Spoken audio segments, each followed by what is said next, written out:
What's up, guys? Welcome to the 330 Sports Show. Kind of a late show tonight, Tuesday, February 17th. We're going live here, though. Right now, I'm going to bring Greg Kirchner on in a minute, and we're going to do a wheel of sports topics. We've done this in the past. It's kind of a cool, fun way to cover a bunch of stuff in sort of a random, around the horn PTI type fashion. So we're going to do that here in a minute. We have a ton to cover, so we're not going to waste too much time. We're going to get right into it. Greg, how you doing tonight? Doing well. How are you? Not too bad. Not too bad. As we're recording this, the Ohio State men's basketball team has a 43-31 lead. Let's see if, knock on wood, they can hold on to this, because if they don't get this one, I'm pretty sure that might be the end of the season here for the Buckeyes, at least for tournament time. But we'll see on that. But as they add to their lead here, but we'll see if they can do that. But since we have recorded last, Browns hired a new head coach. Lots of different things. We had the NBA All-Star break. We've had some trades with the Cavs. So we have a whole lot of topics. The pitchers and catchers have reported to spring training. So we have a whole lot to cover. So like I said, let's not waste any time. I'm not going to be able to display the wheel, but you're just going to have to trust me that it's spinning accurately behind the scenes. So our first topic, and it's kind of a good one to start with the Cleveland Browns. It's Todd Monken. I'm going to call it the Monken men here. So the Browns are going to be led by Todd Monken, obviously former Baltimore Raven, former OC with the Cleveland Browns in 2019. But, we haven't got into our thoughts on Todd Monken since he's been hired. So your thoughts on him, coming to Cleveland, building his staff, putting his offense and fingerprint on this organization. What's your thoughts on Todd Monken?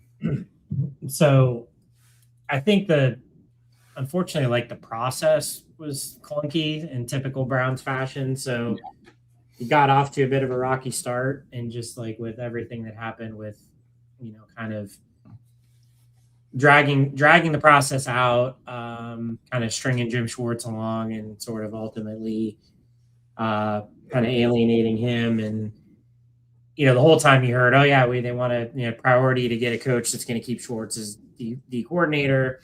You end up getting seemingly what was one of your last options, and then you lose Schwartz. So it started off pretty bad. That all being said, I mean, Monken's a football guy. He's been around the game a long time. I think some of it is just you could sit here and just wallow in misery and just say it's the Browns and get pissed off about everything, or you could try to just get behind what's going on and hope for the best. I'm warming up to the idea, but it may just be the fact that I'm just trying to look at the, look at the rosy side of the picture and just hope that it works out. But, I do think it's he's an adult. He's been around the game for a long time. And I think it seems like he's not afraid to kind of ruffle some feathers, which maybe Stefanski wasn't as comfortable doing seemingly. Yeah. So, I think, it's the old, we'll see. We're going to give him a shot. Obviously, give him a shot and see what happens. Yeah. At first I wasn't overly thrilled, everyone always wants the young, flashy coordinator, Grant Udinski or Shieldhouse seem to be popular names. And, it didn't work out that way, but we're also not in those interviews. We're also hearing a lot of speculation and rumors, and who knows what's true and what's not. And again, the Browns have not earned the benefit of the doubt, so we don't give it to them. But hopefully one of these times they're eventually going to get it right. And I don't know if I want to call Monken – I don't know if I want to call him a bridge coach yet, but you're not walking into a ready-made situation. You're not walking into Baltimore with Lamar Jackson or Josh Allen with the Bills, or many of these other jobs. But the Browns have a ton of assets and they need to do a ton of stuff, especially on the offensive side of the ball. So being an offensive guy, he can really have some input on what type of guys he wants on that offensive side of the ball. Browns are going to be one of the youngest teams in the NFL, but if they can put together the right recipe, right ingredients, who knows? Our expectations are not super high, but eventually the Browns have to start winning, and they're going to be looking for that quarterback. And sometimes, a lot of times, the quarterback is just as important, if not way more important, than the head coach. You can win with a good quarterback and a really good team around him, but if you can get a great quarterback, then that's when your team can go to the next level. So, so that remains to be seen. The Browns are like 50 days or something into this 120-day process. So plenty more to talk about. And we're going to talk about the Browns plenty, especially as we head into the NFL draft. So we'll leave it at that one for now. Let's go on to our next topic here, and I'm going to spin the wheel. I don't know if you can at least hear it, but I'm spinning. Yeah, you can hear it. And sorry, hold on. We're having technical difficulties behind the scenes. So it sounds like one of those like Chuck-a-Luck wheels at the St. Charles School. That's pretty much exactly what it is. All right, this next topic we are going to. This was a much talked about topic heading into the NBA All-Star game last week. It was tanking in the NBA, and there's a lot of teams right now that are tanking. The best example that was out there last week or 2 weeks ago. The Utah Jazz basically traded for Jaren Jackson. They have a lot of young, nice pieces, but they're accumulating assets and they're in tank mode. This next upcoming draft in the NBA, it's basically a 4-player draft. There's a kid from Kansas that's from right here in the 330 and from Canton. There's the kid from BYU. There's a kid from North Carolina, and then there's Carlos Boozer's son from Duke. So basically, those are the top 4 guys in college basketball, and all these teams are vying for position to get kind of in that top 3, top 4. And, you go kind of nowhere in the NBA and the NFL. If you're kind of in that purgatory stage, you want to get one of those elite guys. And the best way to do that is in tanking. But the NBA right now has not done a lot to discourage it outside of, maybe changing the lottery system a little bit. So what's your thoughts on like the overall tanking in the NBA and any ways to maybe fix that? Yeah, I mean, it's obviously a problem. It's been a problem for a while. It sounds like they're looking at exploring options, maybe having some type of playoff, where you're kind of, I don't even know how that would work, to be honest. Like, I don't know if like you take all the non-playoff teams and you have a playoff and for like the number 1 pick or whatever, that would seem a little crazy, but yeah, it sucks. I mean, you totally understand why teams are doing it. But it messes with the integrity of the game. And I mean, like you have teams in like I don't know if I guess you can maybe say the Wizards are kind of in tank mode a little bit too. Like, like the Cavs were playing them last week, and it's like I think I knew like 2 guys. I mean, I follow the NBA pretty closely. I think I knew 2 guys on the team. So it certainly hurts your product. It hurts, NBA tickets cost a lot of money, and people go to games, and when they go to games, they expect to see competitive teams, competitive games. Right. So that's tough.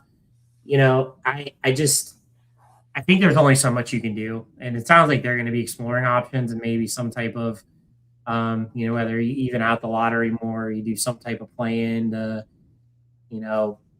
I don't know. I really don't know. I don't know if you have any thoughts, but My my best thing I would consider is, and I've heard this, by numerous basketball people, and I don't know if it's even in play, would be to shorten the season. That would be step number one. Then you're having maybe 70 games or 68 games. But again, at the end of the day, revenue drives all sports, and what's going to piss owners off more is, 6 or 7 less home games per season. That would be one option, at least in my opinion. Another option would be, I think it was Bill Simmons might have said this. If you get whatever pick you get in the previous year's draft, you can't go any higher than 3 spots below that. So if you're picking 1, you can't pick any higher than number 4 next year. You pick number 2, you can't, 5 and 3 and 6 and so on. Maybe, obviously that's capped at a certain number, maybe just in the lottery. So that's one way. Or another thing is, I don't know, the play-in thing. I don't hate the idea of that. Like, maybe the bottom 14 teams in the league or whatever it might be that don't get into the playoffs, they have their own tournament, like you said, and maybe they play for positioning. That's one way. Or the tank line starts way earlier in the season, and the last X amount of games don't even count towards your draft status. That way you're eliminating, and maybe these guys are playing for something rather than just draft position in a bad sense. So, everyone wants to see a better product. And, we're not experts on this, but we can throw out some ideas just like anybody else. And, I something's going to stick. I did hear Adam Silver say even something to the lines of maybe eliminating the NBA draft and going to like a free agent system. I do not like that idea. For many reasons, but I think that would really hurt teams like the Cavs, who benefited from getting LeBron and Kyrie. That would hurt a team like Orlando, who got Shaquille O'Neal or Anthony Hardaway back-to-back drafts. But whatever it might be, whatever it is right now isn't quite working, and they need to come up with something. And they're paying enough people enough money to figure it out. Maybe they're just listening to random podcasts and taking some of those ideas. And the other thing too, I know it bubbles up, and I know you in this year especially, but it's not like the NBA draft. Of all the drafts in all the sports leagues, the NBA draft is probably the least certainty in terms of what you're going to get at different levels. And you look at the Jalen Tyson draft 2 years ago, and it's I think Tyson was the 20th pick. He's probably the second or third best guy in the draft right now. I agree. So it's but in years like this coming up, where it seems like there's 4 studs, and it sort of bubbles up a little more. And obviously you had Cooper Flagg last year, but Cooper Flagg ended up going to a team that had a less than 5% chance of getting the first pick. So right. Which again, the NBA conspiracy theorists will say, well, the NBA did that because they had a backhand deal with Mavericks to trade to get Luka to LA. So there's always the conspiracy theories out there. So yeah. So probably whatever happens, hopefully they can fix it, and we'll have plenty more ideas on that soon. All right, let's go topic here.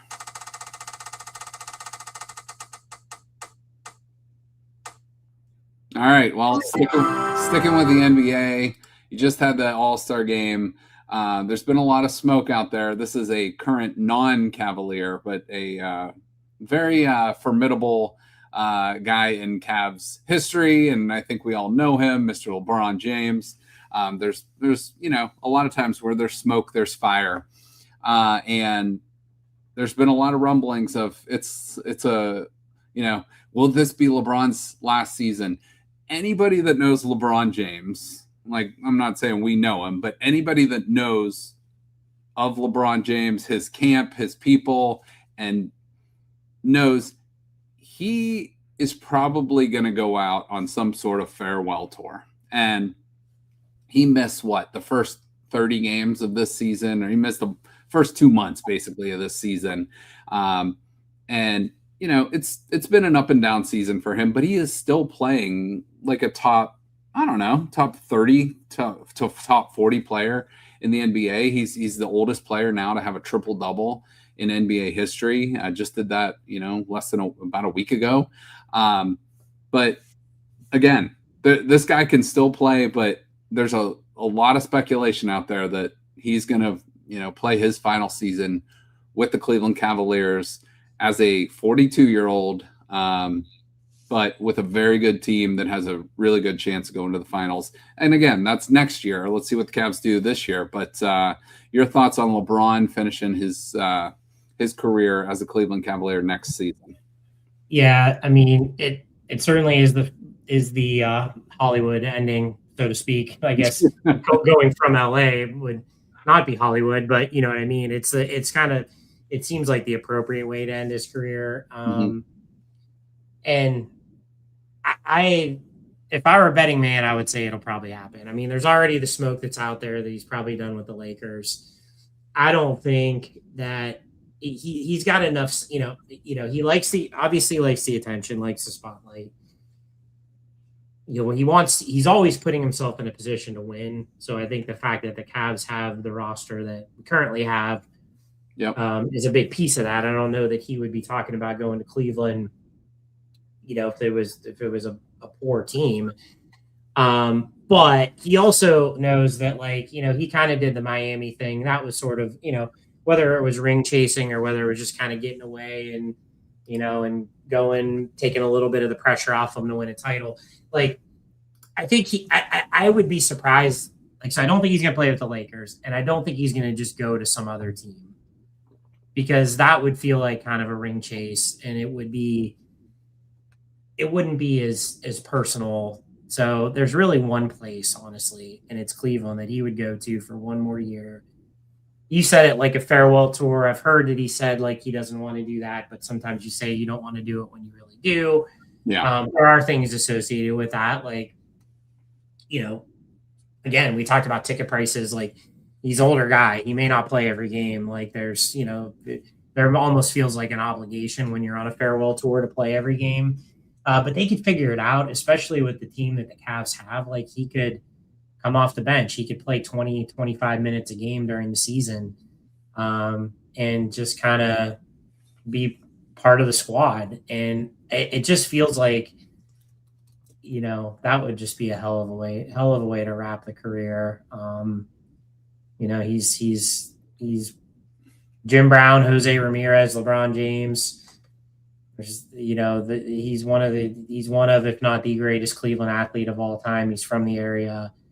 Why not come do it one more time and have a chance to win a title, win an Eastern Conference championship, and be a meaningful part of the team, and not have to carry too much weight during the season. I'm all for it. And I would say, if I was putting a likelihood that it would happen, I'd say 60%. Yeah.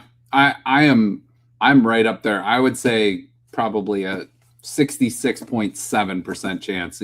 I think, like you said, it's the perfect way to ride off into the sunset.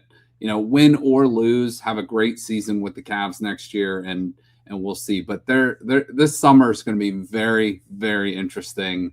And looking at his career numbers, obviously he is the leading scorer in NBA history. The only active player that's even within striking distance is Kevin Durant, and he is over 11,000 points behind LeBron James, and Kevin Durant is not young. Number 9 on that list in all time is James Harden, believe it or not, and he's about 14,000 points behind LeBron James. So the only active players in the top 22 in NBA history that are still playing. LeBron, Kevin Durant, James Harden, who he could be his teammate next year, possibly, Russell Westbrook, Steph Curry, and DeMar DeRozan, believe it or not, is 22. All-time rebounds in NBA history. LeBron is in the top 25 now. He's at almost at 12,000 all-time rebounds. All-time assists, LeBron James is number 4 all-time. By the end of his career, there's a good chance he's going to be number 2 behind John Stockton all-time. Points, assists, rebounds, that guy is just unbelievable. And, obviously, I think I would say 90% of Cavs fans would love that ideal scenario. Hey, start, come off the bench, whatever you want to do. He's going to start if he's with the team. But, start, play 15 minutes a night. When it gets, to playoff time, we could ramp that up or whatever. I heard him say in the All-Star game the other night, I'll do whatever is needed. My body can do whatever the game needs, something like that. So, I guess just one question on that, though, is I know that throughout his career, he is, and kind of rightly so. I mean, who's to say, he's a billionaire, but he's always, he's never sacrificed salary. I see what you mean. Yep. I do think there would be some cap considerations. Clearly, we're still over the second apron.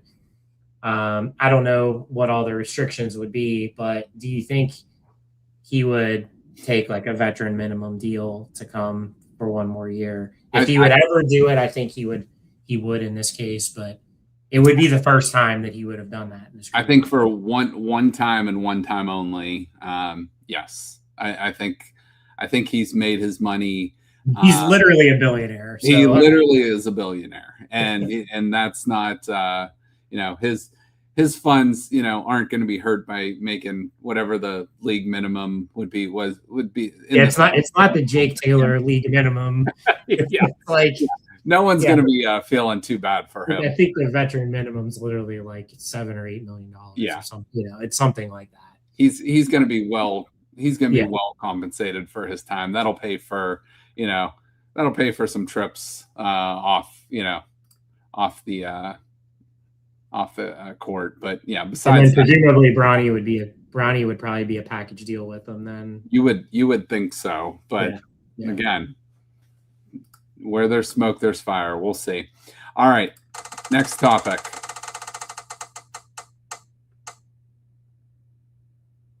All right, we're sticking with Cleveland, sort of. This is more of a negative story here.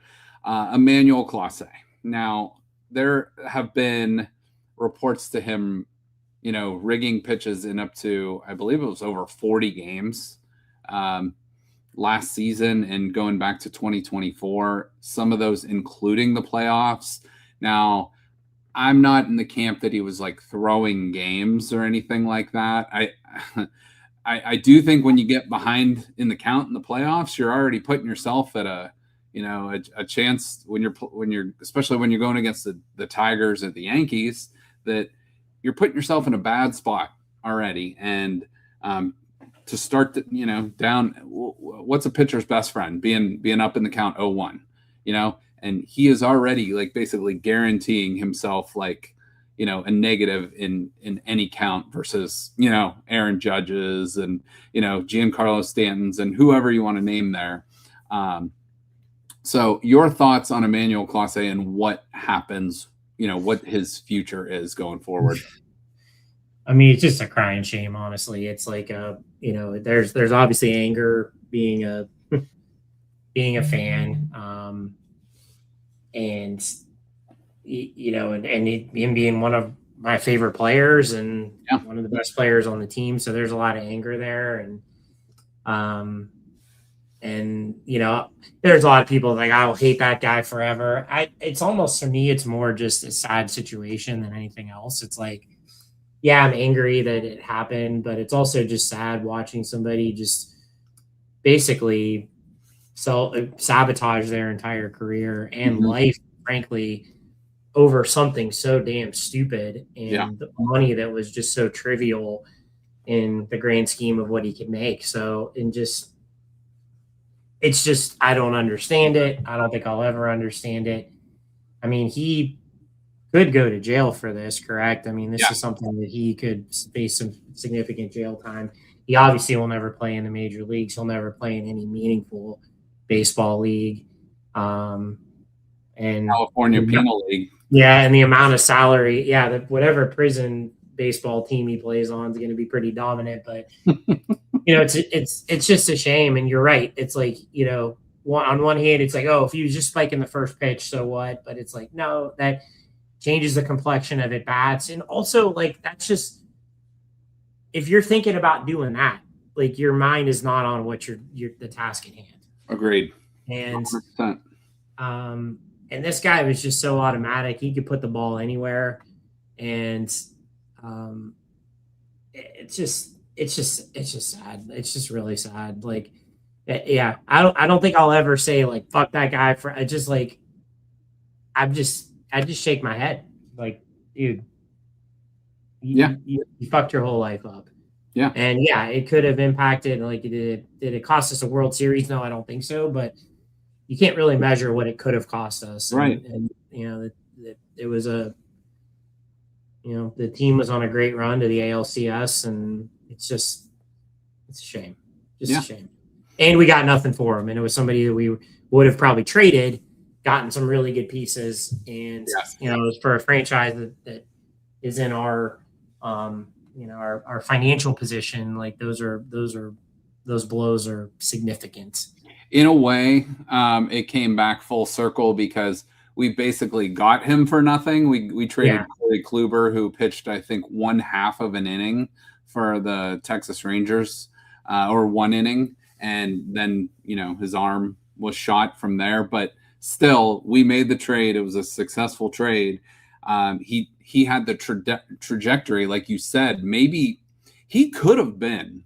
Now, he wasn't a starter, but he had the trajectory to be a Bob Feller type figure in Cleveland sports. If he had 2 more seasons or so of what he did back to back, he was on that track to being one of the greatest pitchers in Cleveland baseball history.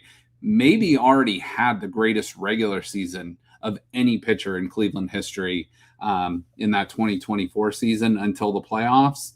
And something obviously was in his head, or people were in his ear, and things went off the rails really fast. And like you said, it's a shame. And I have seen people already making lists. I haven't put too much thought about into this, but a lot of people say if he's not your most hated Cleveland athlete of all time, then I don't know who is. And to me, I'd have to think on that one a little bit, but he's probably got to be up there because of the opportunity cost, for what could have been or what could have been received in return for him in a trade as well. So just a shame all around.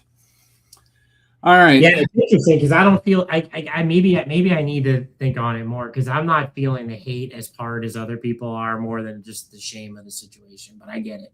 I get the hate. It's a little bit of both for me. Just a little bit of, like, what if, and a little bit of, like, screw this guy. For especially, like, the trade deadline last year and what you saw this team. Imagine adding a big time bat in that lineup last year that could have made the difference to get to whatever.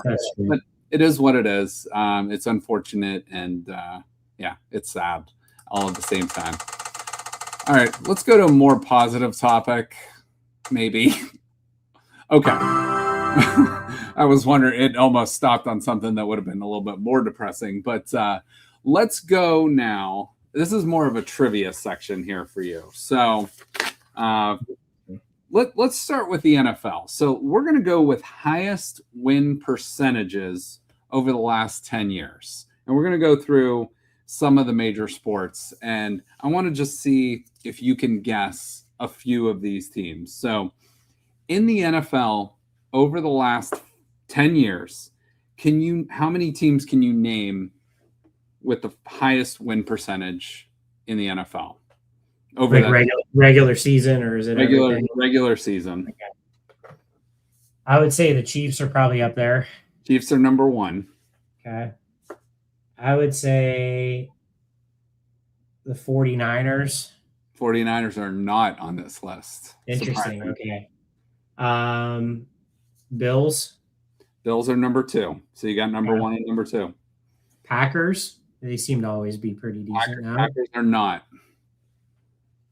Is this like top 5? Top 5. Top 5. 10 years. Super Bowl champs. Wow. Seahawks. Seahawks are number 5. Wow, that's actually surprising. Rams. The Rams are not on this list. Ravens. Ravens are number 4, and you're missing the previous year's Super Bowl champs. Oh, and the Eagles. Okay. The Eagles. So yeah, That's interesting. Chiefs, Bills. Chiefs at about 72%. Bills 63%. The Eagles at about 62%, and then Baltimore and Seattle with a 609 winning percentage. So yeah, very interesting there. But consistency is key, and look at who those quarterbacks are for the most part. Yeah. Except for outside of Seattle. Yeah, Seattle is a surprise. Yeah, but I guess you still had the tail end of the Russell Wilson era in that. But yeah. Mm-hmm. All right, let's go. Let's just do the three major sports here. Let's go to the NBA next. The Cavs did not make this list, obviously, because of I think if we parlay this out a couple years, I think the Cavs make this list, but no Cavs on this list for the NBA. 10 years, so you got to go Warriors. Warriors are number 4. Okay. Celtics. Celtics are number 1. Okay.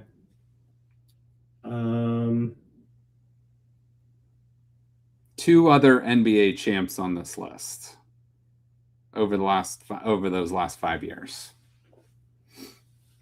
Are the Thunder up there? The Thunder are not. I was going to say, because they were pretty bad, actually. Denver. Denver is number 3. So you got Boston 1, you got Denver 3, Golden State 4. Milwaukee is number 2, believe it or not. Yeah, I wouldn't have guessed that they were quite that high. And the last one, I'm not sure if you'll get the last one. The last one's pretty tough. Which conference? Western Conference. I wouldn't think this team would have been in the top 10, to be honest. So it wouldn't be the Lakers. Same city. So it's the Clippers. It is the Clippers. That's kind of a kick in the nuts for that fan base too. It's like that they've been that good, but have nothing to show for it. I don't even think they don't even have a conference. They have not even made a conference final. I don't believe so. Nope. Yeah. Yeah, and they've had some interesting playoff series, but yeah, never quite got there. Yeah, so again, that one, Boston, Milwaukee, Denver, Golden State, and the Clippers, top 5 win percentage over the last 10 years. All right, wow. MLB. Okay. Well, unfortunately, you got to start with the Dodgers, probably. Dodgers are far and away number 1, 62% win percentage. Probably the Astros. Astros are number 2. Okay. 59%. Yeah, probably got to go with the Yankees. Yankees are number 3. Okay.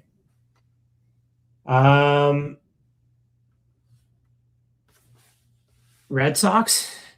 Red Sox did not make this list. Okay. I know the Guardians have been good, but I don't think we've been that good. We have been that good. We're number 4. Wow. 553 winning percentage over the last 10 years. Number 4. Wow. Consistency is so key. There's one more Midwest team. So you got the 3 big markets, and then the Brewers. The Brewers are number 5. Yeah, I was going to say they've been pretty damn good in the regular season. If you didn't say anything, I was leaning like Braves, but I don't know that they. Yeah. Yeah, the Braves had that unbelievable World Series year. Yeah. every guy in the lineup had 30 home runs. But yeah, here is that list. It's kind of small on here, but I'll take us off the screen real quick.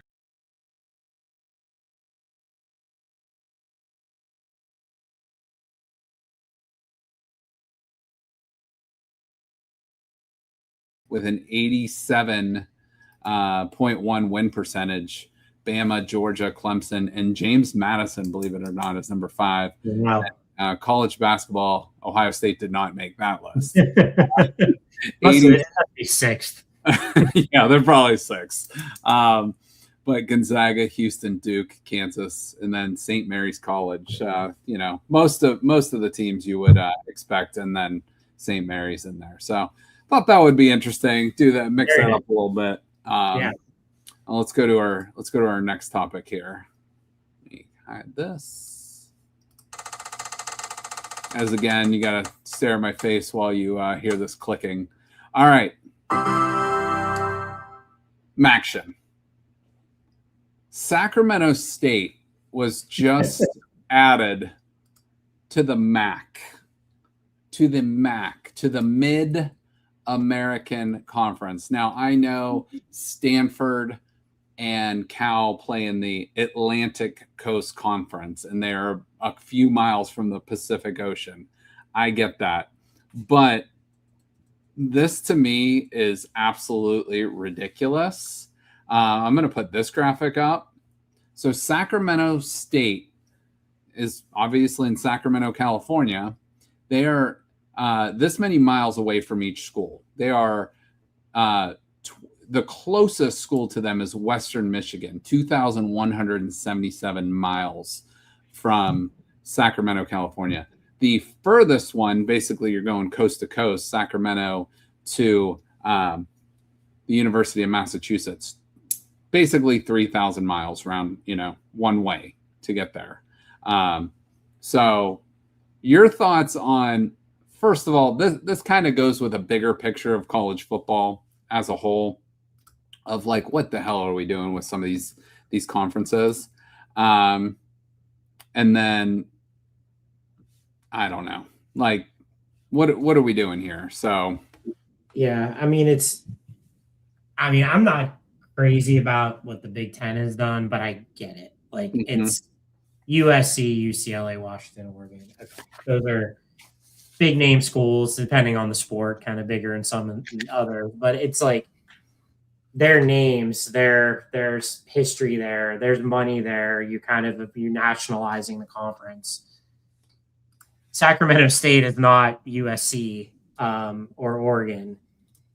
It doesn't make any sense. And frankly, I just don't understand. It doesn't make economic sense from what you just showed on the travel. First of all, maybe if there were like 4 teams, they were expanding, adding 4 teams, and they were all West, and then, they could travel and play each other. But like every time Sacramento State is playing somebody, they're either going to be traveling across the country or somebody's going to be traveling across the country to them. Right. And you're not talking about schools that have a major athletic budgets. And you're not talking about like a conference that has significant television revenue and where there's, big money involved in this. So I simply just do not understand how it's going to work. I would assume when they go on the road in sports, well, I'm thinking like basketball, I don't even know what the hell they're going to do in sports like volleyball and things like that, but they'll have to just travel and maybe spend 10 days on the East Coast or in the Midwest or whatever and go play 3 or 4 games. But I don't understand it. It makes no sense. I don't know. Like, I feel like somebody needs to, it's like The Office. Somebody needs to explain it to us like we're 5, because I really don't get it. How the dollars and cents work. I really don't either. The other avenue on this to me too was Youngstown State. Now, obviously, being right here, Youngstown State makes a hell of a lot more sense than Sacramento State does going to the MAC, just regionality. Now, I have heard YSU's athletic budget is somewhere in the range of $23 million. The lowest comparable athletic budget in the MAC is Ball State with about $30 million. So, you know, I don't know, what would go into raising, if joining the conference, you have to pay like a large fee or whatever. And a lot of people say, like, is it really worth, jump into the MAC and maybe playing for a conference championship every now and then versus like competing to win a national championship at the FCS level. So there's a lot of good pros and cons with that. To me, I think it would be more fun personally to jump to the MAC. You're playing Akron, you're playing Kent, you're playing, a ton of schools in Ohio. You're playing OU, you're playing Toledo, you're playing Bowling Green. There's how many schools are in Miami of Ohio? There's so many schools alone are right there in the state of Ohio that it makes sense from basketball, football, baseball, all that, perspective. So I don't know if YSU has no interest. I have heard in the past Akron and Kent have tried to block Youngstown State from getting in to the MAC. And there's pros and cons. Why would they do that? Is that a recruiting? Because they're worried about recruiting? I think so. From like a region, Yeah. Akron and Kent are what, 15 miles from each other, and Youngstown State's I'd say about 40 miles from Kent and about 50 miles from Akron. So, I guess the recruiting base, but there's no Cleveland school. There's no Western Pennsylvania school. Like, so you got open recruiting lanes there if you want it, or maybe you just got to work harder and it becomes more of a competitive rivalry like it used to be back in the Trestle day too. So I don't know what the answer is, but I thought that was worth bringing up because who knows what. Very bizarre. Yeah, very bizarre. All right, let's move on to the next topic here. Couple good ones still here. All right, let's go to Buckeyes in the draft. So Ohio State Buckeyes in this year's NFL draft, and how many are going to get picked? Who's going to go where?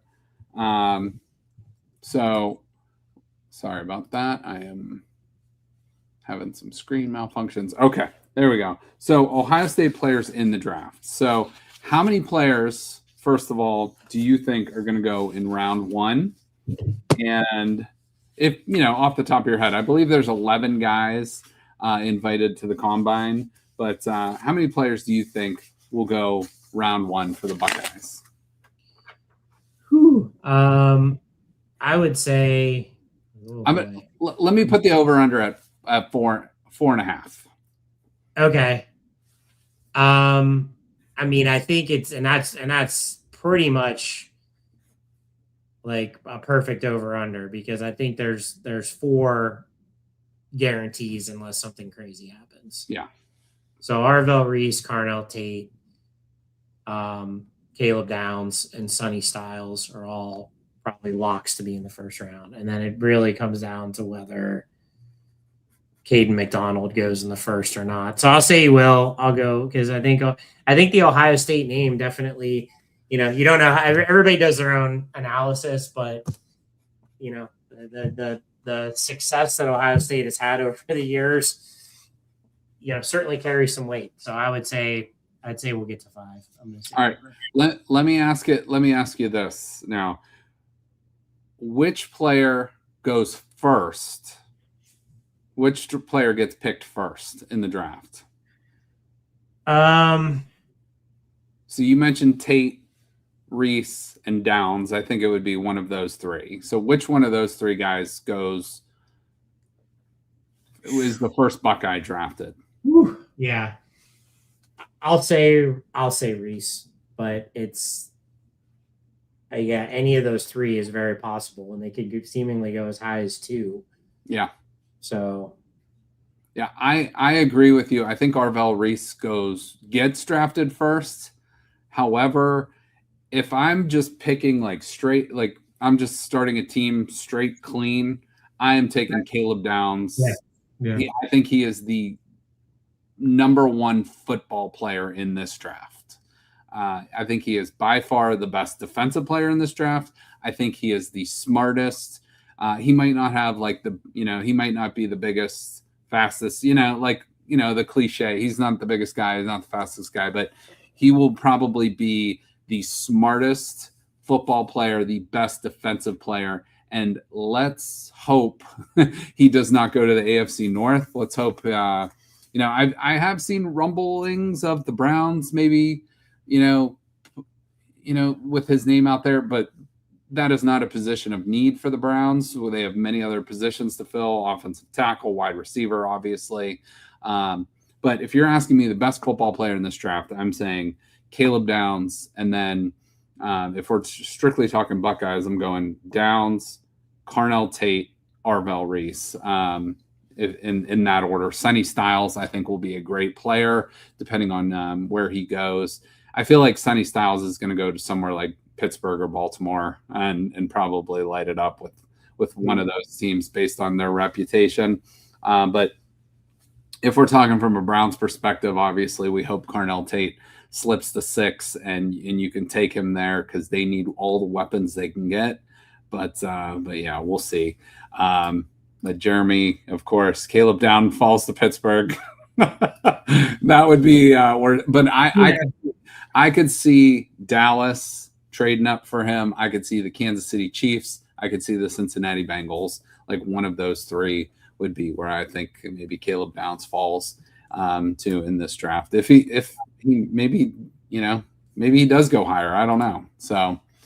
Well, it does seem like a tradition unlike any other that some Buckeye ends up with Pittsburgh or Baltimore. Not always in the first round, but still, it was like Jack Sawyer last year. Imagine discovering games the way. Oh, sorry about that. You're good. No, so it wouldn't shock me, somebody somewhere, but it's interesting how on the Caleb Downs thing, because I completely agree with you, but I think weirdly, I understand why running backs don't go super high, but I don't understand why it's like, safety is one of the positions where it's like they typically just don't go top 5. Like it's a very important position out on the defense in a lot of ways. It's captain of the secondary and sometimes even the captain of the entire defense in some ways, like Downs was. And we've seen some dominant, incredible safeties over the years. Ed Reed, Ronnie Lott, Kyle Hamilton. Like I don't see that as a position to be like, oh, like you can't waste a high pick on a position like that because those safeties can be game changers. I agree. And speaking of Buckeyes, if you're still with us live, 79-62 over the Wisconsin Badgers. It might actually get this done, but stranger things have happened, so I don't want to jinx them too early here. But this would be the first quad 1 win, as they call it, as the committee calls it, or whatever. But this looks like it's going to be a good one. So. Yeah, which I guess is bittersweet because I think there's different schools of thought. I would never root against Ohio State. Yeah, in any respect, but I think there's a lot of the fan base that's clamoring for a change, and and getting to the tournament may prevent that change from happening. But I do obviously always root for the Buckeyes. A hot take here. You could argue right now Michigan basketball is what Ohio State football is right now. Right now they are. They're dominant, solid program that's right at the top of the, probably one of the 4 or 5 teams that could win a national championship. And Ohio State Ohio State basketball hopes to, get to that level. So, yeah, but we'll see. We'll see what they do. Few more games left to go before we get to March Madness here in Big Ten tournament. All right, next topic. We got a few more to go here. All right, kind of a quicker one. You pick 2. So NBA or Major League either NBA or Major League Baseball. So on the map, here's the cities for the teams in respectively the Major League Baseball map. There's 30 teams in Major League Baseball, 30 teams in the NBA, whereas the NFL has 32 franchises. So there has been speculation of both leagues potentially adding 2 franchises. So this is just going to be for fun. Now we know the Oakland A's, now Sacramento A's, are going to end up moving to Vegas. But where would you put two additional franchises to the teams currently existing, both in Major League Baseball and the NBA? They do not have to be the same for both. Where would you add a city for those prospective leagues? Okay. I guess I'll go with I'll go with my first one for each, and then maybe if you want to go with the second one for each, does that work? That sounds good.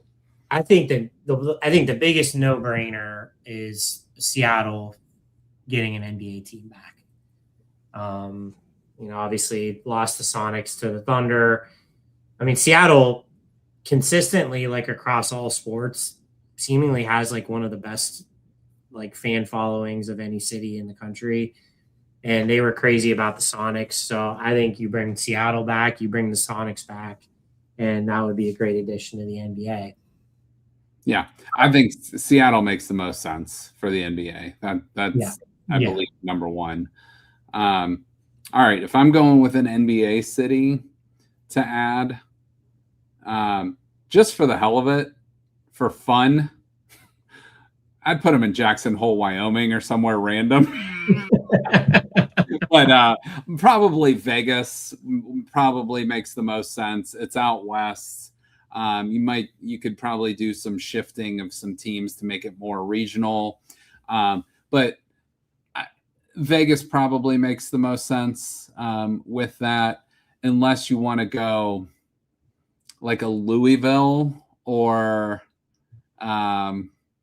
I don't know, like a Kansas City, but Kansas City already had like the Kings, I believe, before or whatever way back when. So I think that the clear two are Seattle and Vegas. From a financial standpoint, from a fan standpoint, there was a weird thing with Vegas a couple of years ago. It was like, well, are people going to go to the game? Oh, hell yeah, people are going to go to the games. And a lot of people that are out there are vacationing or traveling are going to go to those games too. So, so I think those make the most sense. All right, let's go to baseball then. So we obviously can take Vegas out of this because we know Sacramento, the A's are going to move from Sacramento to Vegas. So what other two cities would you add to Major League Baseball? And again, if you want to go first, I think I have two in mind. I think it's like when you look at the map for MLB, it's very clear, and it's been like this for a long time. Florida teams aside, like Atlanta is the only Southern, like as far as Southern non-Florida team, and it seems weird. And they have a great following. I mean, I have a buddy in Charlotte, and he's a Braves fan because. What else are you going to do? So I think I think there's an opportunity weather-wise, and there's an opportunity fan base-wise. And I had it between Charlotte and Nashville, and I'm going to go with Nashville. Okay, interesting. All right, yeah. I think those two make a lot of sense. Nashville would probably be my number one as well. Charlotte makes a hell of a lot of sense. And again, you have established probably Atlanta Braves fans in Mississippi, Alabama, Georgia, South Carolina, wherever, Tennessee, kind of all over. But, if you add a new team, people will come. It might take a couple years. But going back old school, I think Montreal might be cool again to bring the Montreal back and maybe, I don't know, rebrand them. Or maybe throw a team in Portland and see how that works. I don't know. But those would be my my two. Or if you want to get wild too and stay in Texas, you could put a team in San Antonio, and that would be a huge market. Because you're not pulling, you're not too far from Austin. You're not too far from Dallas or Houston. So I guess you'd have a triangulation kind of those three teams there. And I don't know how you want to deplete a market too much, but San Antonio is a pretty large market that you could put a baseball team in. So I think baseball has a lot more opportunity than basketball to expand. But, again, Charlotte, Nashville probably make the most sense. Yeah, I like Portland a lot too. I think that's good.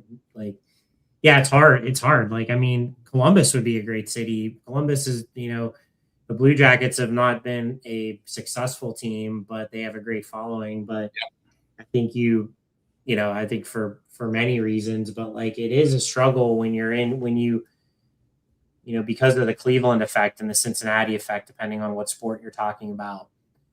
Like it would be really, again, they would get behind it, but you put a Major League Baseball team in Columbus, they're just going to be sort of like a secondary watch for people. I mean, I don't think I could ever be like, I am a Columbus MLB fan number one. I will always be an Indians Guardians fan, and the Reds following will always be Reds fans. So I think that becomes a difficult situation. That would probably take at least 20 years to build up really long. You'd have to build up, but it'd have to be a generational, like you're born and that's the team you're watching. Because so much of this is like crafted when you're starting when you're 6 or 7 years old, really, or even younger. And this is random, but this is a little off topic. But I have heard of the Cavs being or the Cleveland being the NBA market, Columbus being the NHL market, of having those teams flip flop maybe 5 games a year. Cavs play 5 games a year in Columbus. Blue Jackets play 5 games a year in Cleveland, to build up those markets, to build up those fan bases. I think that would be really cool too, as an idea. So build your brand, whatever you can do to do that. All right, let's go. We got about 3 or 4 more topics left. All right, last kind of sad topic on the board. Bad things generally come in threes. That's an old cliche. And this past 10 days or so, we've lost 3 very prominent actors, actresses, in Robert Duvall, Catherine O'Hara, and James Vanderbeek. And I thought we'd just spend a couple minutes and touch on some of them and what they've their careers have meant to us, from movies we've watched to roles they've played and things like that. So I'm gonna let you take this, Greg, and I'll just chime in here and there. Yeah, I mean, it is like, it's definitely it's been a really rough sort of 12 months in the acting world, I think, with a lot of passings, and these ones hit hard. So I mean, the most tragic, and unfortunately with just someone who was younger, was Vanderbeek. I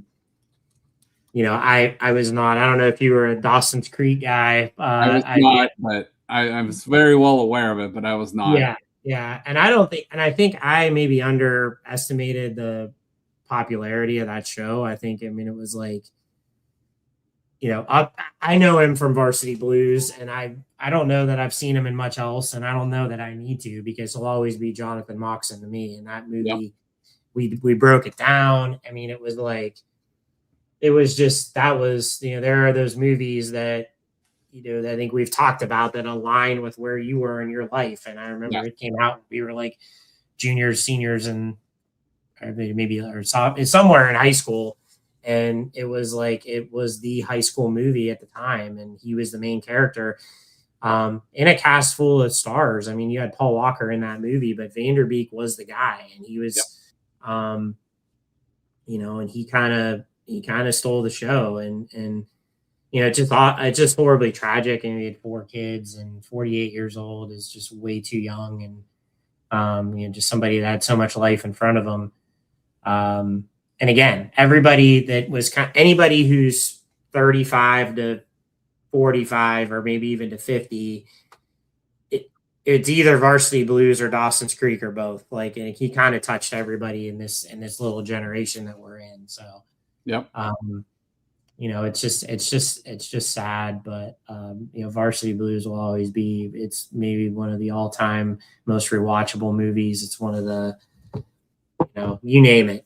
I'd love to break it down again. And it always will rear its head. When we talk it about is, that. I think, for all time. Well, we'll see. That's going on a limb, but for the most part, I think this Varsity Blues might be on my Mount Rushmore of all-time sports movies. It's definitely up there, and like you said, it came out in January of 1999, and yeah, it again, I didn't watch a whole lot of James Van Der Beek movies or shows outside of that, but that character alone resonated with me, with you, with like our probably whole generation. And yeah, it's sad to see people, and like Billy Bob, Lance, and Yeah. Mox from that movie are all gone, so it's just it's a tragic nature of life. And it reminds you too, life is short, so go out and do what you got to do, like, Right. because life is very short and precious. And so James Van Der Beek, obviously first on this list we're talking about. So let's go to the next person on here, Robert Duvall. And I know you got plenty to say about him. He's played in so many roles, but I'm gonna let you take this one too. Yeah. So, I mean, it's a different circumstance, 95 years old. So it's like, what a life lived. And that is like, if we could only be so lucky to live 95 years. I mean, that is amazing and seemingly pretty healthy for most of those years. I think he had an acting career that spanned over 60. I didn't even realize, or didn't even really remember, I guess. It's been so long since I've seen the movie, that his first major role was in To Kill a Mockingbird. So, which I think probably all of us read at some point in our lives in high school. Yep. And probably also kind of cheated and saw the movie. So he plays like Boo Radley, who's ultimately kind of like a silent hero in that book and in that movie. And that kind of started to launch his career. But, I mean, really legitimately one of the greatest actors of all time. I mean, if you put a top 10 list together, he's probably in there somewhere. And again, he just a career that spans so many different roles. Like, I mean, I'm a Godfather guy, so his roles in Godfather Part 1 and 2 are iconic, as really everybody in that movie is. But he does such a brilliant job playing the Tom Hagen character, who's sort of on the inside, but kind of on the outside too, because he's, the adopted son of the Marlon Brando character. So he's brothers with Al Pacino and James Caan and Fredo, but not necessarily by blood. So that comes up. But he's the consigliere. So if you watch The Sopranos, he's like the Silvio character, like the number one confidant, consultant, lawyer of the family. And he really, in movies that are kind of, you have a lot of big characters, he was the one that kind of played it pretty straight. And he was sort of the voice of reason in those movies and did an incredible job. And unfortunately wasn't in Godfather 3 due to financial reasons. And that movie was not nearly as good as the first two.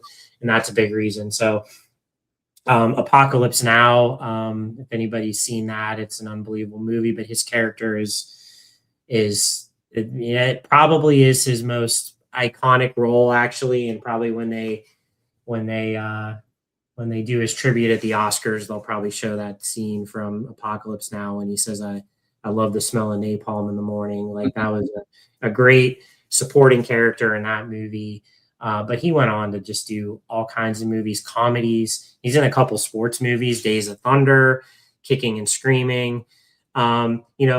Played a lot of different characters, but oftentimes it's kind of like that authoritative figure, whether he was a military, whether he was a tough father.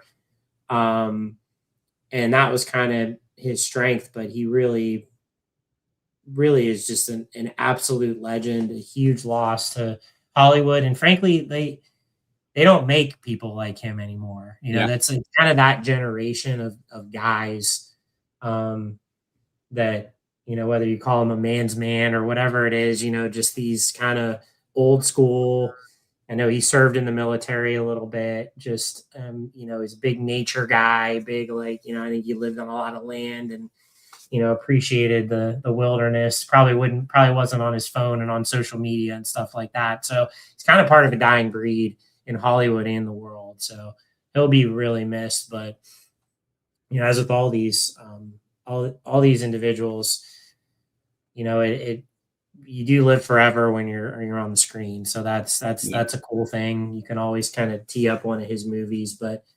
I like to, when these things happen, sort of revisit some of their movie catalogs. So I'll be doing that with Robert Duvall. But yeah, rest in peace. He'll be missed. Yes. And just a few other ones that you've, you mentioned, most of his big stuff, but, some of the fun ones that you watch are like a new Christmas movie that I watch a lot now, Four Christmases. He's hilarious. Man, yeah, he's great. It's just a fun character.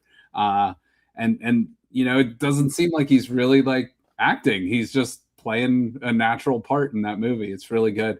Falling Down is, if you have not seen Falling Down, my God, that movie is unbelievable. And I think in the movie, his character is on like his last day of work as a police officer, and then he's got to go hunt Michael Douglas's character down in that movie. So that's a great one. You mentioned like some of the sports movies. I don't know if you said The Natural. He is in The Natural. God, yes. Well, oh my God, yeah, totally.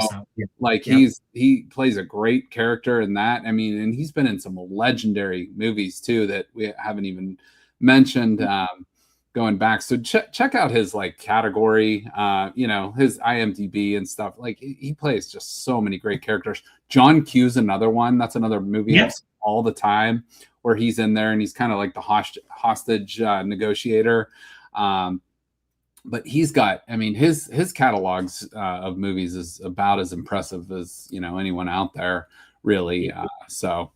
Yeah, he's always like that kind of guy that when he showed up, like he was taking charge in any situation that he came into. Another one not to sleep on, The Judge. I don't know if you've seen that. It was like 2014 with Robert Downey Jr. Fantastic movie. And he was nominated, I think at the time, and I don't know if it's since been broken, but he was the oldest person to be nominated for an Oscar. I think he was 83 years old when he did that movie. Absolutely tremendous movie, tremendous performance. Downey's great in it. It's a really good movie. So I don't think he really had any bad movies. He's one of those. I think he's about, he hit almost 1,000 in what he did. Even if the movies weren't great, the performances were great. Can't believe I forgot The Natural. So no. I just it's a great. And then you have him and Redford. So with Redford having passed a few months ago. So that's a great one to tee up and rewatch. So yeah, so that might be going into our movie breakdowns before baseball season here soon. So I think that's a good idea. So we'll maybe start warming up the bullpen for that one. But yeah, Robert Duvall, great career. And then let's move on to Catherine O'Hara. Finally, she passed a few weeks ago, but obviously we, known her as Kevin McAllister's mom, probably mostly. I watched the show Schitt's Creek over COVID. That was kind of like my COVID show. And like, I'd walk on the treadmill, watch that one, throw it on and she played a ridiculous character, but with her accent. That one and the other one that sticks out for me too is Beetlejuice, her character in that one. I know she's had many other prominent roles, but those are the three that for me stick out for her career.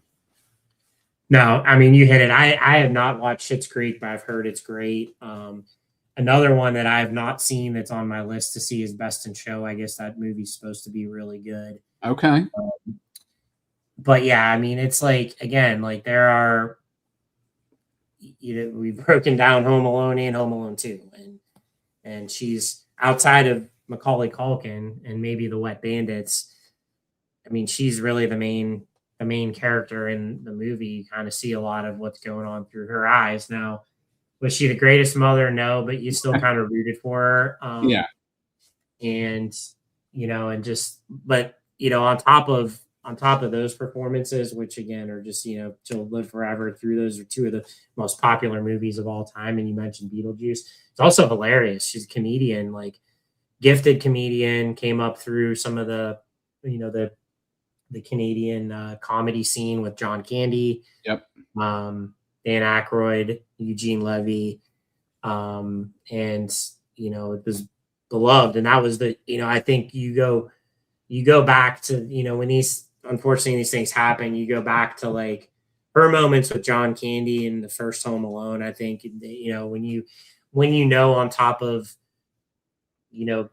of just seeing the movie, that they were like extremely close friends. I mean, maybe the best of friends. She actually delivered the eulogy at his funeral. Like the chemistry that they had just in those few minutes. And then you kind of go back and watch, and obviously John Candy left us young, and she left us young. And, it's just, it hits you differently, watching Home Alone again in those parts. So again, just another legend, another, just a very unique character, and someone that we will miss. Absolutely. So rest in peace. And like you said, like Greg said, their characters will live on forever. And, it's always fun to go back and rewatch a lot of those movies. So definitely be watching Varsity Blues, definitely be watching The Natural here soon. And probably, as every year, Home Alone. So those are three of our favorites. All right, let's spin the wheel. We got 3 more topics left.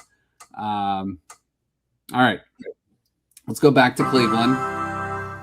The Cleveland Guardians pitchers and catchers, I know, have reported. I'm not sure if the the regular position players have got there yet, but just overall thoughts on the Cleveland Guardians as spring training has kind of kicked off, and maybe February expectations for this team, as we got a long way to go. Yeah, I mean, that's a loaded.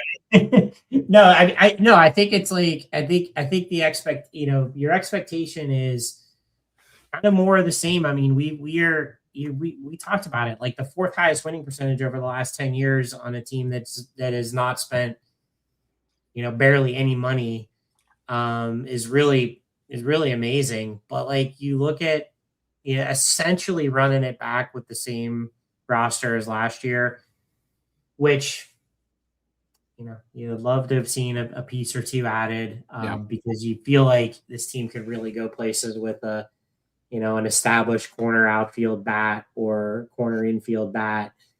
Just, you could always use a little more pitching or somebody maybe to come in at the 2-3 spot in the rotation. But then you flash up the lineup and you flash up the rotation. You're like, this is a damn good team. It's a young team.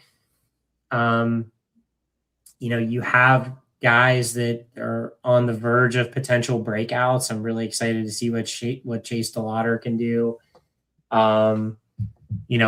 With a full season or with a regular season at all. You got Travis Bazzana, who's kind of hanging out in the minor leagues. Maybe he'll make his appearance at some point. Like, the expectation is we're going to be a scrappy, probably an overachieving bunch. Unfortunately, like, Detroit got better. The White Sox have gotten a lot better. Yeah. Kansas City is still formidable. I think Minnesota, I just saw Pablo Lopez maybe out for the season. There's a blow to them right away. They're probably down a little bit, but the division's getting better. And did we do enough to, be better than Detroit? I don't know, but do we have a lot of potential? I think we do. Yeah. This feels like an 80 on a low end, like an 80 win team, and maybe on the high end, like a 90, low 90s win team, and be somewhere in there. And I will expect us to be in contention. But again, the frustration and the pause is just like, God, what is it going to take besides an ownership change to spend a little money to try to get ourselves over the hump so we don't have to like rely on being this scrappy young team all the time, that we can have a little bit more of a veteran presence and more established bats and somebody that can hit 30 to 40 homers in the middle of the lineup aside from Hosey. Yeah. There's a lot of, I hate to use the word potential. There's always a lot of potential with this lineup, but the Guardians have valued themselves on getting on base, the value, kind of like the old Moneyball style, the old get on base, get them over, get them in, which Dodgeball, last year, one of the old, one of the old, I'm trying to think how I want to say this. Like, one of the biggest innings we had all last season was against Skubal, and I don't think we got more than one ball out of the infield, and we scored 4 or 5 runs in that inning to kind of help us get to the playoffs. The one thing the Guardians always do have, at least over the last decade or so, is a pretty damn good rotation. And Gavin Williams seems to be a frontline type starter now, one of the better starters, across the league. Tanner Bybee had some ups and downs last year, but did overall have a pretty good season. Logan Allen, again, we'll see with him, some up and down moments. Slade Ciccone showed some flashes. Joey Cantillo showed some flashes. Those are prospective starters. They always have about 7 or 8 guys that you could throw in there, though. The bullpen is always good, but it's like, can we get enough guys to just hit 250 and maybe 20 home runs? We're not asking a lot. Like, there's going to be a lot on Ramirez's plate. There's going to be a lot on Manzardo's plate. Kwan, we'll see. Do you think Stephen Kwan gets traded during the season, or it depends on maybe how the team's doing? I think it depends. I think he gets traded if it's an underachieving season and we're out of it. But it's the problem is this team, obviously scoring runs was a huge issue last year.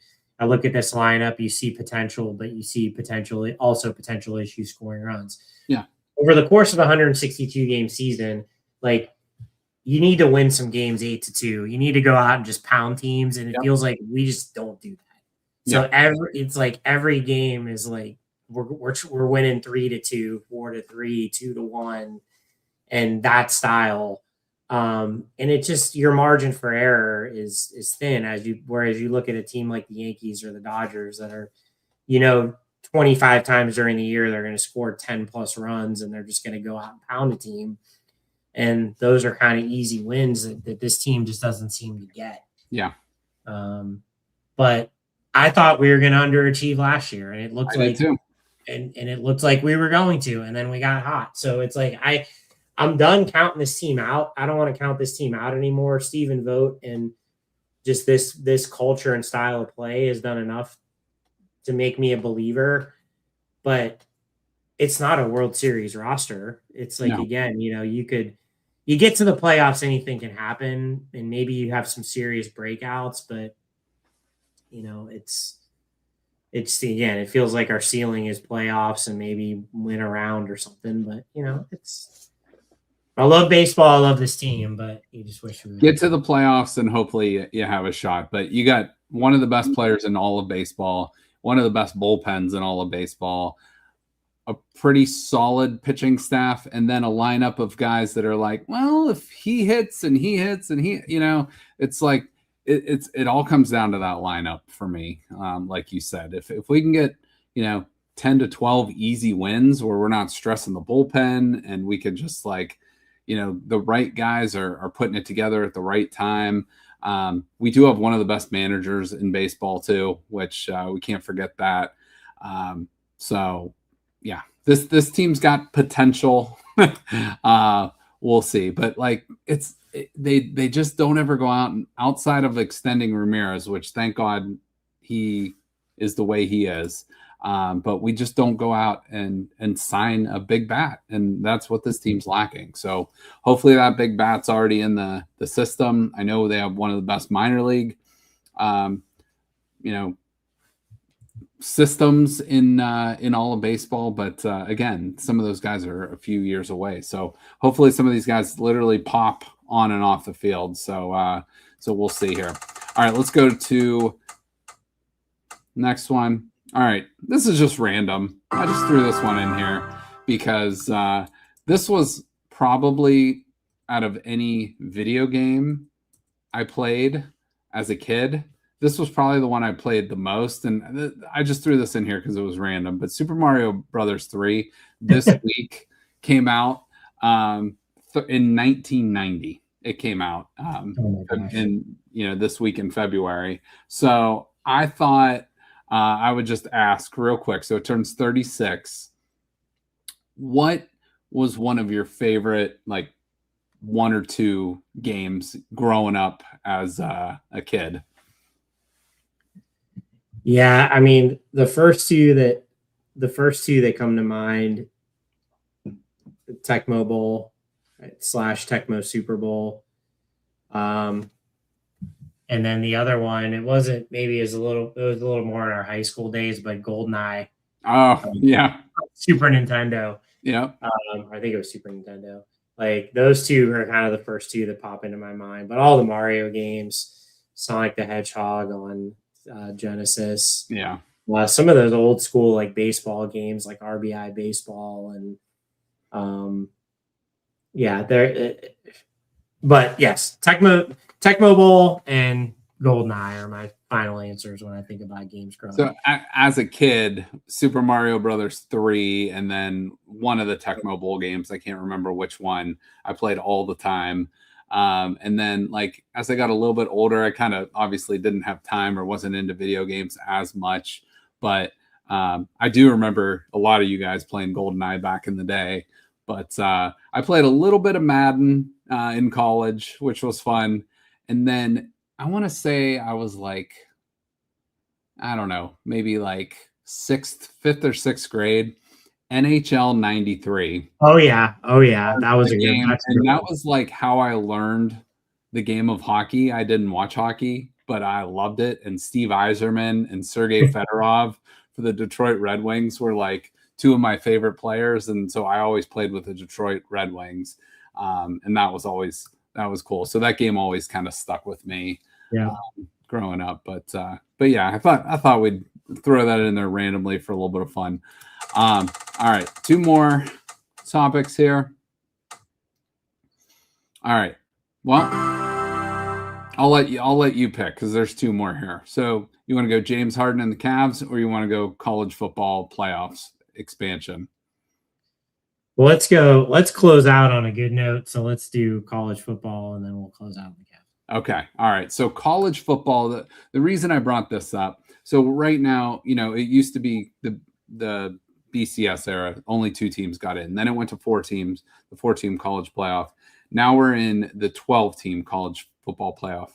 It's going to expand again. Now, I love it at 12 personally. Are there some flaws with the system? Yes. I think it's going to expand probably to 16, but Tony Petitti, the Big Ten commissioner, was throwing out the idea of a 24-team playoff, and I don't love that. I think it's way too many teams. I do see some pros and cons with it. Like, you get more campus games, you get more teams maybe that care towards the late in the season. It might devalue some regular season games, but it might enhance others. And you might still see these big matchups because teams wouldn't necessarily be afraid of losing a game if you could have 3 losses and get in. So I see some pros with it, but I see a lot of cons with it too. So I guess long answer short, or long question short, what is your ideal format for the college football playoff? Was it 2? Is it 4? Is it 12? Is it 8? 16? Pick a number, I guess. Yeah, I mean, I'm with you. I like the 12. Unfortunately, like the way it's been set up the last couple of years, like that first weekend has not been good. Those initial round games. Now, I think this year was unique because you had the two group of five teams to get in. I like the idea of 12 and kind of limiting your group of five and really trying to get to the 12 best, and maybe you have one group of five just to give them an opportunity. Yeah. But like 16, it means 16 would be the absolute max, because one of the things that college football has always had going for it, and it definitely did when it really did when you only had two teams making the championship, which was kind of ridiculous. But Yeah. the positive side of that is like the college football has the best regular season of any sport by far. Yes. The more teams you add to this playoff, the more you're making the regular season less relevant. You're not making it irrelevant. You're just making it less relevant. Sure. And, there is nothing better.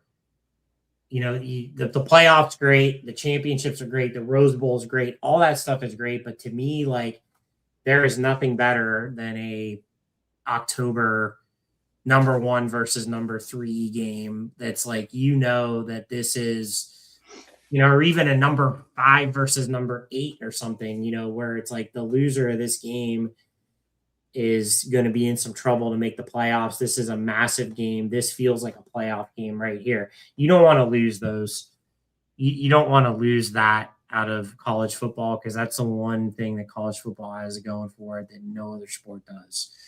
I know there's money involved. I know if you have 24, there's going to be a 25 and 26 team that argues that they need to get in. It's just at some point you have to make it exclusive enough that like you should not be losing 3 games and making a playoff.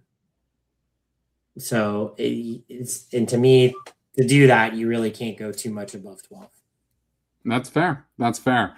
What would you say to someone like Texas last year that was like, well, we had 3 losses, but we scheduled that Ohio State game. If we just scheduled Texas State, we're in, at 10-2. Yeah, that's tough. That's tough. And and maybe you do get to 16 and maybe you bring some of those unique situations in, but yeah. I guess to rebut Texas too, don't lose to 3-9 Florida as well. Yeah, that's the thing. It's just like, no matter, there's always going to be, again, there's always something. There's always somebody that should have gotten in, or this team's hot and they're not making it, and this team, Notre Dame, Notre Dame was arguably they could have won the playoffs if they got in. They were a hot team. There's no question about it. They lost 2 tough games at the beginning of the year. I mean, that's just the way it goes. And unfortunately, it was just as much that they lost those 2 games that they really didn't have a lot in the schedule after that to really pump them back up. It was just it was a unique situation where their 2 toughest games happened to be their first 2 games. But yeah, it's just like there's always going to be, again, no matter what you do, there's going to be a unique situation. At some point, it just like, again, you don't want to devalue the regular season. So I agree. I know people are getting away from, the scheduling the really tough non-conference games. And and that part of that is just due to the fact that the SEC is loaded. The Big Ten is loaded when it comes into your conference schedules. But, if some of that happens, fine. But it just more than 16 just makes me cringe. Yeah. I don't love the idea. The only thing I might like if it goes to 16 is I have heard they could do away with the conference championship weeks, which I wouldn't hate. But what if they did like automatic spots? What they might do is go to like a 3 versus 6, 4 versus 5, and the winners of those games get an automatic bid into the college football playoff from those, SEC, Big Ten. So I wouldn't necessarily hate that. And if you went to 16, maybe you get like a college basketball type Big Ten SEC type challenge where there's a crossover game, with a comparable ranked team each year. I don't know how you do that logistically, but it sounds like Ohio State and Alabama might get canceled in the next year. Ohio State and Georgia have a home and home on the schedule. It sounds like some of those games could get canceled because the SEC is going to 9 conference games now instead of 8, and the Big Ten is already at 9. So that remains to be seen. But so if you had to pick one number, what number would you say 12? I'm sticking 12, and I'm just gonna like in one group of 5, no matter what, and like the 11 best teams in the country essentially plus a group of 5. I like 12 too. If you want to add 2 more teams and maybe go to 14, like an NFL type thing, and the top 2 teams get buys. But yeah, I think 12 is kind of like the perfect number as well. But maybe find a way to get some more on campus games for those top seeds that have earned it, and then you bump down your the rest of your big type bowl games for that. All right, let's finish this off, and let's go to our last topic, which is the Cleveland Cavaliers, who have been playing unbelievable basketball. You bring in the beard, you bring in James Harden, you bring in Keon Ellis, Dennis Schroeder,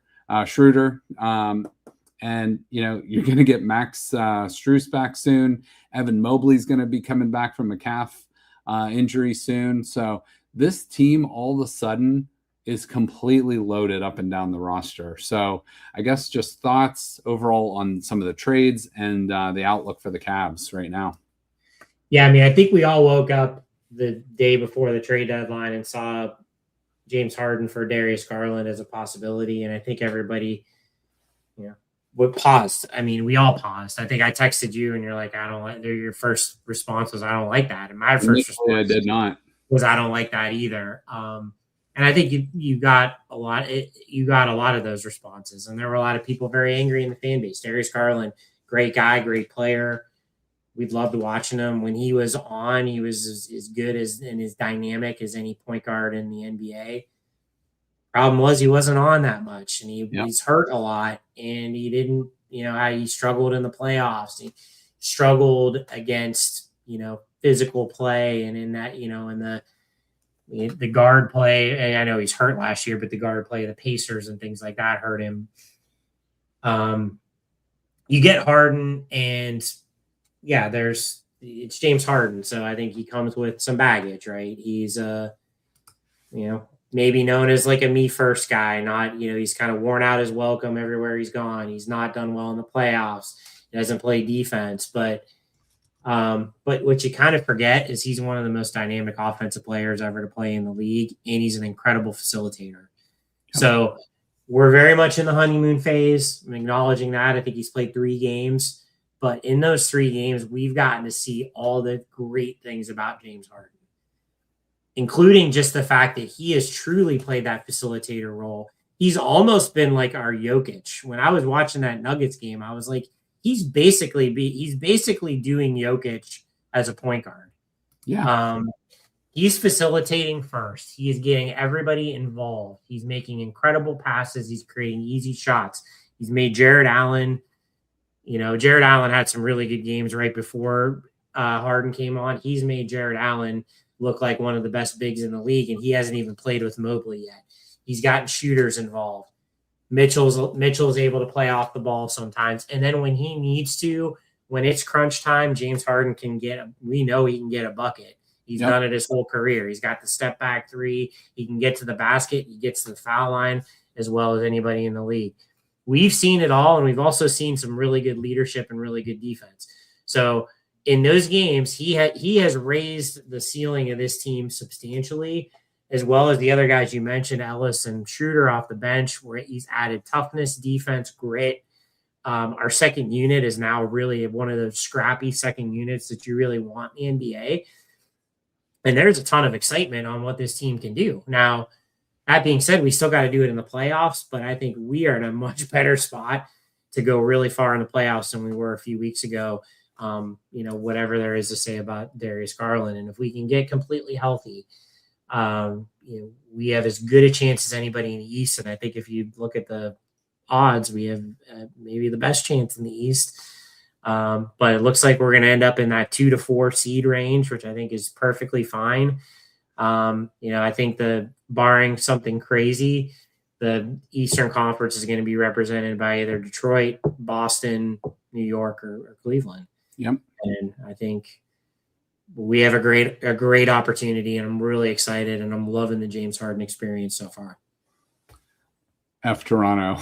And fuck the Raptors.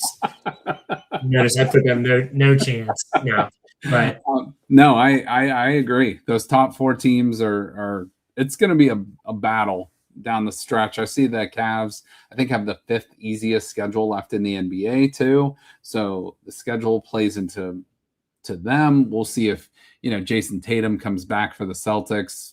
But is he going to assimilate right back into the lineup? We'll see.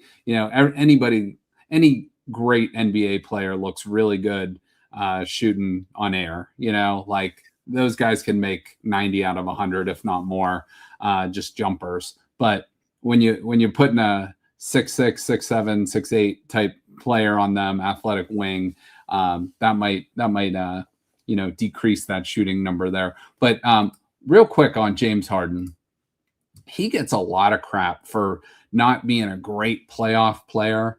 Like, I just want to throw some numbers, and stats aren't everything. But in his playoff career, which, by the way, is 173 games, he has played 173 games in his playoff career.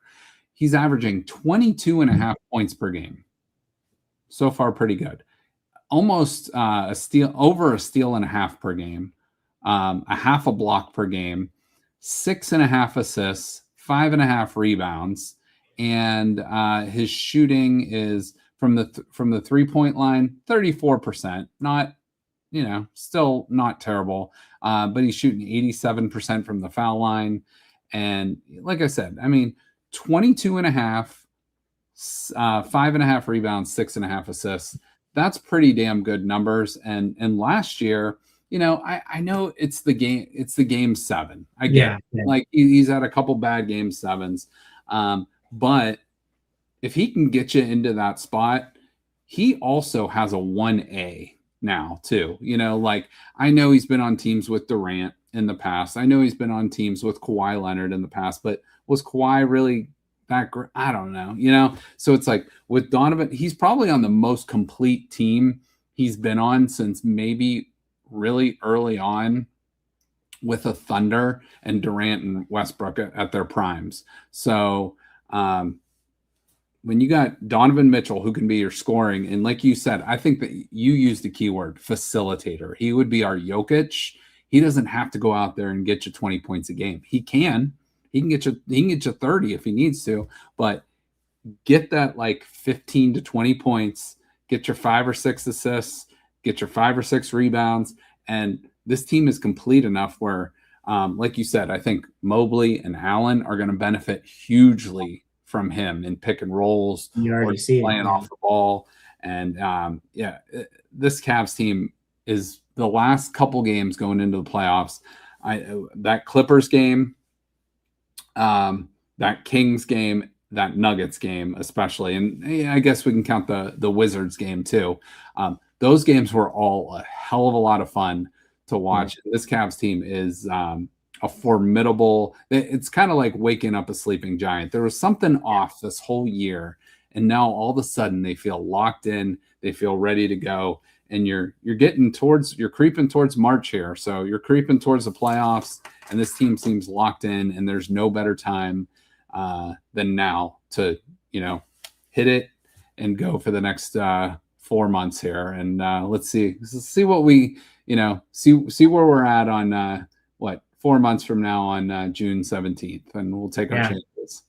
Yeah. Again, it's like the ceiling of this team went from I would be shocked if we could get out of the East to maybe we can get out of the East. And oh, by the way, the Thunder doesn't look like they're, as dominant. I know they've had some injuries, but they don't seem like this unstoppable juggernaut. And oh, by the way, the Thunder have a Spurs problem.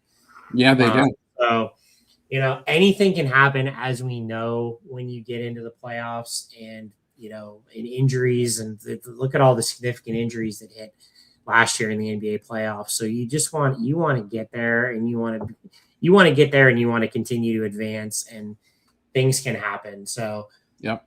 And the great thing, again, like the counter to this being the honeymoon phase, is also the fact that this team still really hasn't even played together that much. Right. And they look like, Harden looks like he's been on this team for 5 years already. And they barely had any practice time. So, I don't think there's any reason to think that we can't continue playing this style, that Harden will continue to kind of be a pass first guy, because he has an incredibly high basketball IQ. And that's, he knows that that's his role, and that's the best way that we're going to be a winning team. So sky's the limit. It'll be fun. Maybe more than anything too, they look like they're actually having fun. Yeah, they look like they're getting after it. This team looks like they have an identity now. You know who the scorers are, but you have, like you said, with that bench bunch, when Keon Ellis and Schroeder and Tomlin. Tomlin and Dean Wade and whoever else you want to throw in there, even Sam Merrill.